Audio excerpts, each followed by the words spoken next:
Mentioned briefly in the last lecture, as Yeats aged, he constructed a personal myth that allowed him to understand the seeming chaos of history. And two poems in particular explore this personal mythology. One is Leta and the Swan, and the other is, as I mentioned last time, The Second Coming. Leta and the Swan is a poem that imagines the beginning of what we might call the classical age, the age of the great Greek civilizations. And how does this begin? Uh, Zeus takes the form of a swan and rapes a woman named Leda.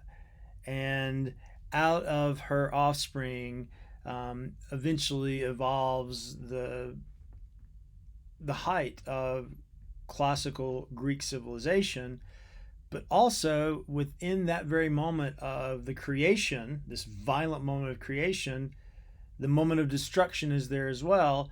As the poem ends, a shudder in the loins engenders there the broken wall, the burning roof and tower, and Agamemnon dead. Being so caught up, so mastered by the brute blood of the air, did she put on his knowledge with his power before the indifferent beak could let her drop. So in that horrific rape, there's that moment of the birth of the Greek world, but also within it is also the death, which would be symbolized by the fall by the Trojan War, and ultimately Agamemnon dying when he returns from the Trojan War. So at that moment, you can say it's roughly halfway through the 2,000-year cycle.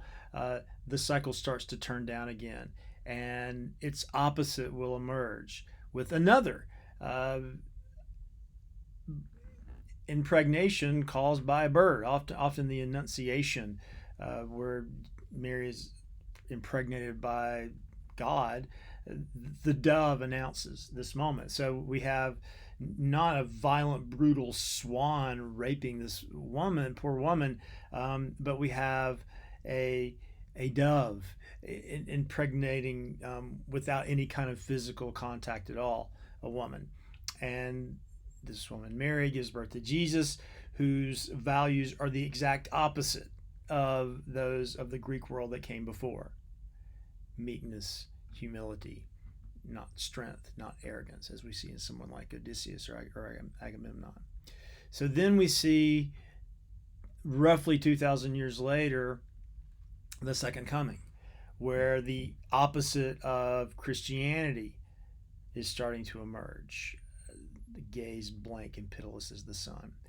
And Yeats imagined these cycles taking the form of interlocking gyres or gyres. You can think of vortices, one going this way, one going that way, interlocking with each other, showing that every age also contains its opposite.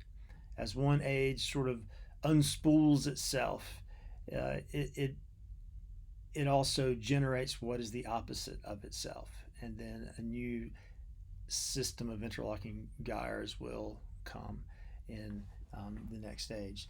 So again, this is important, not so much for us thinking about whether or not this is true. It's a way of thinking about how Yeats valued art. This is a time in British literary history where a lot of poets were beginning to say, look, we can't find meaning in religion anymore. We can't really find meaning in philosophy anymore. Meaning comes from the poet. The poet creates religions, as it were. The poet creates meaningful forms that allow us to organize our experiences into significant patterns. And Yeats is a full proponent of this. The idea that the poet creates fictions, if you will, aesthetic forms that aren't really true or not true. That's not the point. They have psychological value in that, if we think about them, they can give us a sense of order in the midst of chaos and a sense of solace in the midst of tragedy.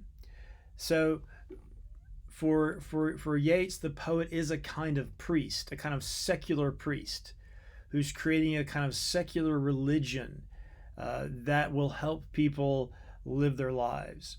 And we see this show up in a lot of other Yeats poems near the end, like Sailing to Byzantium, where we see this old man, a tattered coat upon a stick. What's he going to do in this world that is no country for old men, where you have all the energy of fecundity and procreation going on, the fish, flesh, fowl, commend the flesh all the time. Let me read those lines; they're so good.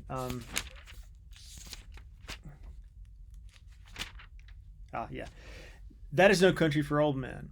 What country's that? The young in one another's arms, birds in the trees, those dying generations at their song. The salmon falls, the mackerel crowded seas, fish, flesh, or fowl commend all summer long whatever is begotten, born, and dies. Caught in that sensual music, all neglect monuments of the unaging intellect. Okay, I'm an old man. The world's left me behind. What am I going to do if I'm just a tattered coat upon a stick? He says, well, let the soul clap its hands, and louder clap its hands for every tatter in the morning in the mortal dress. So the only way I'm going to find any kind of solace as my body is decaying and cannot enjoy sensual pleasure anymore is I have to look to the world of art. So the poem shows the speaker saying, I'm going to imagine myself outside of my body. I'm going to imagine myself as a mechanical bird. This is an interesting take on Keats's Ode to a Nightingale, where this bird is not real. Out of nature I shall never take my bodily form from any natural thing, but such a form as Grecian goldsmiths make, of hammered gold and gold enameling, to keep a drowsy emperor awake, or set upon a golden bough to sing to lords and ladies of Byzantium of what is past, passing, or to come.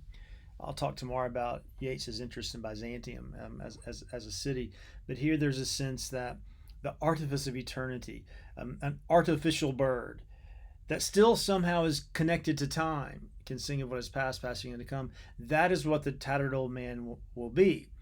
So the bird has taken the place of traditional religion. It's an aesthetic form, an artificial form that nonetheless gives this tattered old man some sense of meaning and some sense of vitality.